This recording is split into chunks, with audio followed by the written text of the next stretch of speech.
It's Monday evening. You've just clocked out after a long day at work, and now, you're sitting in your car, stuck in what seems like the never-ending rush hour traffic.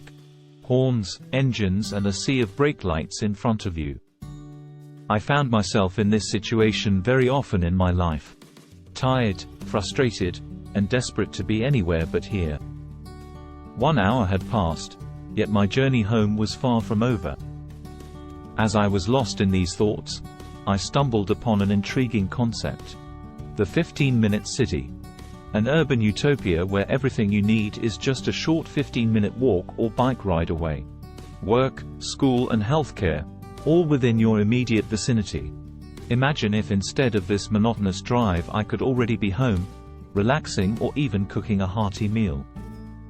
Sounds too good to be true, right? Elaborating the concept. A 15-minute city term coined by city planner Carlos Moreno is a vision where everything we need for a good sustainable life is just around the corner. The COVID-19 pandemic brought this concept to the fore. When the dynamic rhythm of city life came to a standstill, it made us question. Do we really need to live miles away from where we work or study? This concept seemed like the perfect solution to the urban sprawl and long commute times that plague our cities. I was captivated, wondering how wonderful it would be to live in a community where everything was within my reach. Challenges. But like all things that seem too good to be true, this concept also has its fine print. Delving deeper into the idea, I stumbled upon some concerns and potential pitfalls.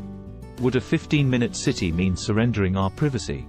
After all, it would necessitate an unprecedented level of planning, potentially leading to increased surveillance. How much data would city planners need to know to make this dream city a reality? And are we comfortable giving up that information and our freedom?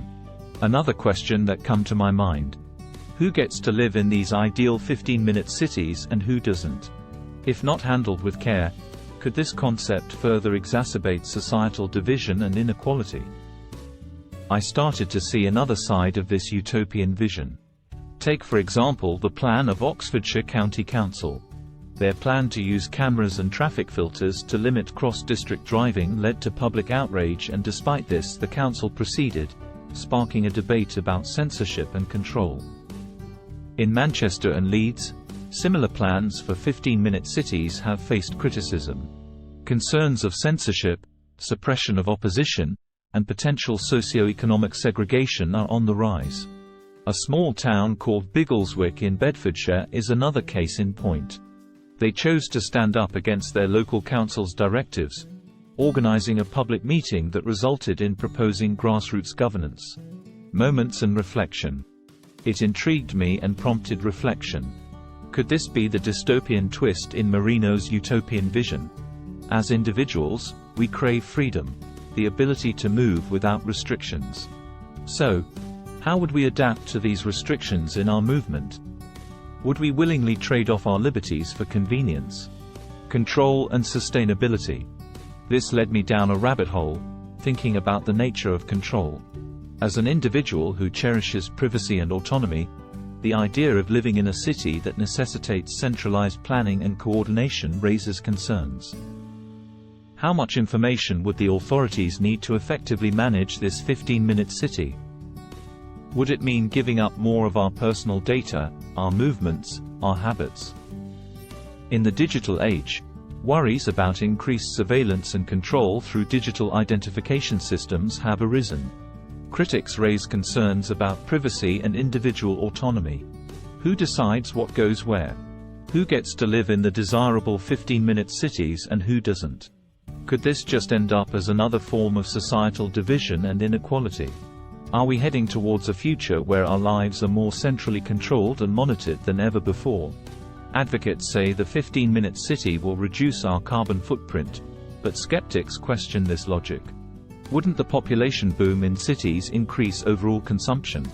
And what about those who found solace in the countryside during the pandemic, away from the city's hustle and bustle? The future of the 15-minute city is uncertain. Resistance, censorship, and potential forced migrations from rural to urban areas pose challenges. Critics caution against creating a population heavily dependent on government control and digital identification.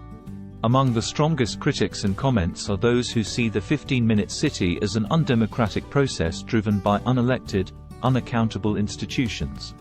They express concern about the centralization of control under the guise of decentralization. Yet, the history has shown us that people have an incredible capacity for resilience and adaptability. As the concept of 15-minute cities evolves, it's vital that these conversations continue to occur, ensuring that the voices of critics and supporters alike are heard. That way, we can collectively shape our cities into spaces that reflect our shared values and aspirations. The concept of the 15-minute city is an embodiment of the balancing act we perform as a society, the tug-of-war between the allure of convenience and the value we place on our personal freedoms. As we stand at this crossroads, it's crucial to question and understanding the implications of such a significant societal shift. While the 15-minute city offers a seemingly utopian vision of urban life, we must ask ourselves, at what cost does this utopia come? Are we ready to pay the price, or is there a middle ground we can find, a balance between the convenience of proximity and the preservation of our personal freedoms? As I see it, the key lies in our hands. In our ability to question, debate, and engage in the shaping of our future cities. For now, I'm just a dreamer stuck in the traffic, thinking aloud about the cities of tomorrow.